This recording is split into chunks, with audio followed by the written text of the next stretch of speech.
राधे राधे गुरु जी। गुरु जी मेरा नाम हसन हरियाणा का हूँ। जैसा आपने कहा कि आजकल मतलब मेरी उम्र 17 वर्ष है, रात को 2-2 3-3 बजे तक नींद नहीं आती, डिप्रेशन रहता है, चिंता रहती है। ऐसा क्यों गुरु जी? क्या है कि चिंता रहती है बच्चा? कि महाराज जी आगे क्या होगा, हम अपने माँ बाप का नाम कर पाएंगे नहीं कर पाएंगे, हम जीतेंगे हारेंगे, कुछ नहीं पता गुरु जी। हाँ, भगवान पर भरोसा करके यदि भजन करना शुरू करो तो भविष्य की चिंता ये अपने आप नष्ट हो जाए। बच्चा, ओवर थिंकिंग जहां होती है वहां नाम जब चलाओ तो तुम्हारा मंगल हो जाएगा। आप चिंता क्यों करते हो? चिंतन कीजिए भगवान का। चिंता करोगे तो डिप्रेशन में पहुंच जाओगे, और चिंतन करोगे तो चैन से सो पाओगे। बिल्कुल बच्चा, अजगर करे न चाकरी, पंछी करे न काम। बिल्कुल बात समझ लो। दास मलूका कह गए सबके दाता राम। विश्वास करो भगवान की बात पर। महाराज जी आसपास से लोग नीचे दबाने को लगे हुए हैं, मतलब कोई मोटिवेशन नहीं। अगर भगवान आपको ऊंचा उठाना चाहे तो आसपास के लोग नीचे दबा सकते हैं क्या? तो फिर आप बिल्कुल निश्चिंत रहिए।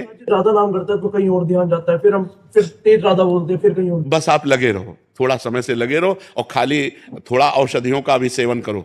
समय से सो जाओ, समय से जगो, थोड़ा औषधि का सेवन कर लो जिससे बिगड़ी हुई बात थोड़ा बन जाए, और फिर नाम जप करो, चिंता मत करो, भगवान का चिंतन करो, उसी से आनंद प्राप्त होगा बच्चा। नहीं तो मन इधर उधर भटकाएगा, ज्यादा इसमें जाओगे तो फिर आगे गलत सोच आ जाएगी। कई बच्चे इसी बात में आकर सुस्त कर लेते हैं कि मेरा बहुत सोच सकते हैं। नहीं नहीं नहीं, गंदी बात, ऐसी गलत बात नहीं सोचना। नाम जप करो, ठीक हो जाएगा। आप देख लेना, आज से आप देख लेना। महाराज जी हाथ पैर सब कांपते हैं, ये लगता है कि हार चुका हूँ। अभी तुम 17 साल के, तुम क्या हार चुके हो? भगवान के बल को यार कोई समझ नहीं पा रहा, भगवान का आश्रय नहीं ले पा रहा। हम कह रहे हैं कि बिना किए तुम्हें हम कैसे बतावे। जैसे ये कहावत है ना कि जब ऊपर वाला देता है तो छप्पर फाड़ के देता है। यार विश्वास करो ना, यार विश्वास करो। हर बात उसके निराली है। उसे जुड़ के तो देखो, उसे प्यार करके तो देखो। हम कैसे तुम्हें बताएं? देखो, जब हमने माँ का प्यार छोड़ा, परिवार का प्यार छोड़ा, एकमात्र भगवान का प्यार लिया, तो हजारों माताओं के रूप में, लाखों लोगों के रूप में भगवान हमें प्यार करते हैं। हाथ पैर क्यों कांपते? भगवान से जुड़ो, अभी महान बन जाओगे। ठीक है? महाराज जी आपसे एक विनती है, आप बस अपने जाने की बात ना कहें, अरे बहुत नहीं, जाना तो पड़ेगा। अब सरकारी आदमी ट्रांसफर होगा तो जाना नहीं पड़ेगा।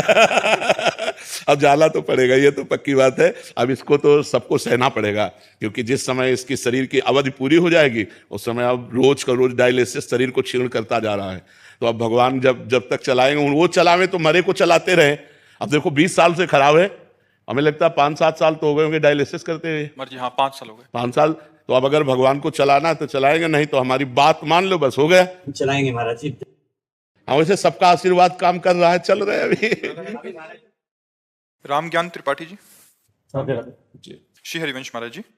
महाराज जी, मैं रोज एक माला कृष्णाय वासुदेवाय मंत्र का करता हूँ, 24 मिनट राधा नाम, 6 पर 84 जी सत्कर्म करता हूँ, निरंतर नाम जप करने का भी अभ्यास कर रहा हूँ। महाराज जी, मेरा प्रश्न है कि मेरा तन मन धन से मैं आपके गुरु मान लिया है, या कोशिश किया है कि जैसे एकलव्य ने अपने, तो महाराज जी पर आपने एकांतिक बोला था राधा नाम जप करो, मेरी बात मानो, शरणागत हो जाओ और मन से गुरु मानो। मैंने वैसा ही किया, लेकिन दूसरी तरफ एक बार आपने बोला कि गुरु बनाना आवश्यक है भगवत प्राप्ति। तो बना तो लिया, इसी को तो बनाना कहते हैं। बात माने सो शिष्य। हमने बात मानी और ईमानदारी से चल दी, हो गया गुरु शिष्य का संबंध। तुमने बात मान ली और सब गंदी बातें छोड़ दी और राधा राधा जपने लगे तो तुम भगवान को प्राप्त होगे। उसमें ये थोड़ी होगा कि कंठी बंधवाई कि नहीं बंधवाई। बात समझ रहे ना? बात मानने से होता है, संत की बात मानने से होता है। संत को अपना बनाना मतलब क्या है? उनकी बात मानना। हम आपको मन वचन कर्म से गुरु मानते हैं, अर्थात आपकी आज्ञा का पालन करते हैं, बस ये संबंध है। और कोई संबंध, ये कोई संसारिक रिश्ता थोड़ी है।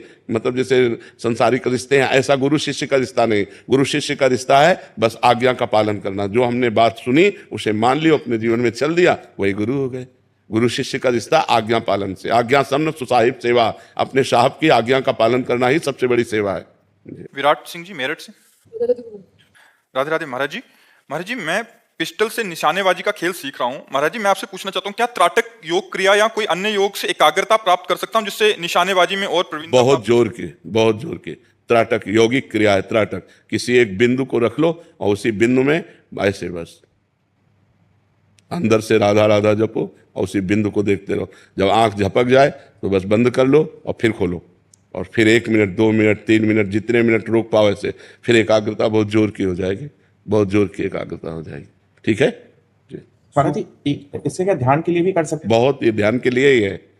तो अब जैसे निशानेबाजी में भी ध्यान की तो एकाग्रता होती है कि हमें लक्ष्य पे मारना है, तो नेत्र एकदम सीधे लक्ष्य पे और दिमाग लक्ष्य पे, तो कोशिश कर रहे हैं, लेकिन राधा नाम जैसा आपने लिखने के लिए बताया था मन में, जब तक अंतःकरण कुछ पवित्र नहीं होगा तब तक लिख नहीं पाओगे। वो मन चंचल होकर भागेगा संसार की तरफ। इसलिए जबान से पहले राधा राधा जपो, फिर थोड़ा पवित्रता आवे, तब फिर आप लिख पाओगे। हाँ, प्रयास ये प्रयास से तभी सफल होगा जब गलत आचरण न करो। गंदे आचरण करो तो कभी प्रयास सफल नहीं होगा। इन चीजों से बचो, फिर हाँ, फिर प्रयास सफल होगा। मनोज जी रायपुर से। राधे राधे। राधे राधे महाराज जी। महाराज जी, मेरा प्रश्न है कि क्या सच्चे मन से, हृदय से भगवान के शरणागत होने पर पहले मृत्यु का भय समाप्त हो जाता है? पहले सच्चा मन तो बनाए। सच्चा मन बनाने के लिए पहले पूरे पाप नष्ट होने चाहिए। मन, सच्चा मन का मतलब होता है निर्मल मन। सच्चाई अभी मन में नहीं है। हम कहते हैं भगवान आपके हैं, लेकिन हमारा दिमाग पूरा भोगों में लगा हुआ है, शरीर के संबंधी रिश्ते नातों में लगा हुआ है, रुपया पैसा, खान पान, शरीर सुख, ये सब लगा हुआ है। कहाँ से सच्चा मन हुआ? पहले सच्चा मन हो जाए और हमारा मन जब भगवान में समर्पित हो जाए तो फिर मृत्यु का भय खत्म। शरीर का राग खत्म होते ही मृत्यु का भय खत्म हो जाता है। समझ रहे हैं ना? तो शरीर की मृत्यु होती, जीवात्मा की तो कभी मृत्यु होती नहीं। वो तो अमर अविनाशी है। ईश्वर अंश जीव अविनाशी, चेतन अमल सहज सुखराशि। तो जहां हम भगवान के शरण में हुए, अर्थात निरंतर भगवत सुमिरन चालू हुआ और शरीर का राग नष्ट हुआ, तो मृत्यु का भय खत्म हो जाता है। जब तक निरंतर भजन नहीं होता, निर्मल मन नहीं होता, भगवान की शुद्ध शरणागति नहीं होती, तब तक मृत्यु का भय बना ही रहेगा। और भय दो प्रकार का होता है, एक अनजाना भय और एक जानकार से भय। जैसे अचानक इस समय कोई चीख पड़े, ऐसे हो जाएगा, तो कह दे इसका मृत्यु का भय गया नहीं। नहीं, ये अनजाना भय है। ये बड़े बड़े सिद्धों को हो जाएगा। एकदम कोई घटना, एकदम अचानक वो भय पड़ा। और एक होता है भय कि अब मैं मरने जा रहा हूं, तो वो भय नहीं रहेगा, क्योंकि वो पता है जैसे अपना पुराना कपड़ा नष्ट होने जा रहा है तो हमको कोई उसमें शोक नहीं होता। ऐसे भगवान की भक्ति करने वाले का शरीर जब छूटता है तो उसको ऐसे कष्ट नहीं होता जैसे गजराज के गले से मल्ली की माला, छूटे फूलों की माला गिर जाए तो उसे पता भी नहीं चलता। ऐसे जो जन्मत मरत दुशाह दुख होई, जो जन्मने मरने में भयानक दुख होता है, वो भक्त को नहीं व्यापता है। जिसका चित्त, जिसका मन भगवान में तन्मय हो गया है, जो रात दिन भगवान के चिंतन में लगा हुआ है, जिसका शरीर संबंधी रिश्ते नाते, शरीर संबंधी भोग, इनसे मोह हट गया है, राग हट गया है, ममता हट गई है, और संपूर्ण राग मोह ममता ये भगवान के चरणों में समर्पित हो गई। सबकी ममता ताग बटोरी, मम पद मन ही बांध बर डोरी। वो मृत्यु से मुक्त हो जाता है। समझ पा रहे हैं? महाराज जी, आनंद की प्राप्ति और कोई चाह ना रहे, ये क्या पाप नष्ट होने के बाद आता है? हाँ, ये पाप नष्ट होने के बाद आता आनंद की प्राप्ति है। और हाँ कोई चाह ना हाँ, बिल्कुल बिल्कुल। जब तक मलिन मन है तब तक चाह रहती है, जब तक पाप रहता है तब तक हमारी मलिनता बनी रहती है, और वो मलिनता हमें माया में घसीटती रहती है। और माया में घसीटने का मतलब है कामना, काम कामना वासना, मन ते कर अति दूर। जब तक ये मन से दूर नहीं होंगे तब तक भजन नहीं होता डट के, और जब डट के भजन होता तब भगवदानंद की अनुभूति।